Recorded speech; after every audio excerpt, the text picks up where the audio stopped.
Welcome to our channel. Today we how to disable Google Workspace Gmail forwarding easy tutorial step by step clearly.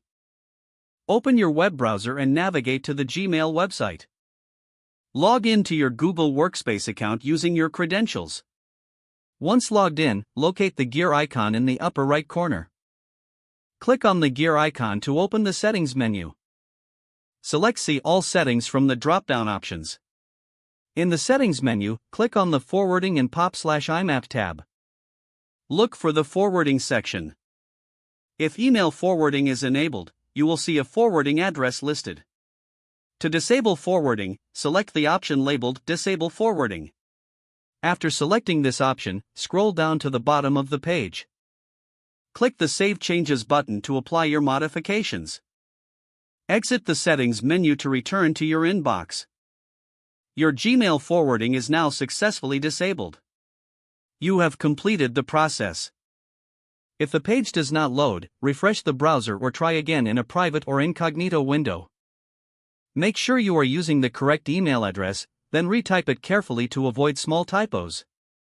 If your password is not accepted, use the reset option and create a new strong password you can remember. Check your spam folder for verification or security emails, then complete any requested confirmation steps. Enable two-factor authentication if available to improve account security and reduce unauthorized access risk. After signing in, review your profile details so your contact information and settings are accurate and current. If you see an error message, note it down and try again after restarting your device and internet connection. Log out when you finish, especially on shared devices, to keep your account and payment information secure. If the page does not load, refresh the browser or try again in a private or incognito window. Make sure you are using the correct email address, then retype it carefully to avoid small typos. If your password is not accepted, use the reset option and create a new strong password you can remember. Check your spam folder for verification or security emails, then complete any requested confirmation steps. Enable two-factor authentication if available to improve account security and reduce unauthorized access risk.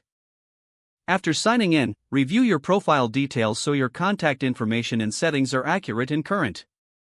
If you see an error message, note it down and try again after restarting your device and internet connection.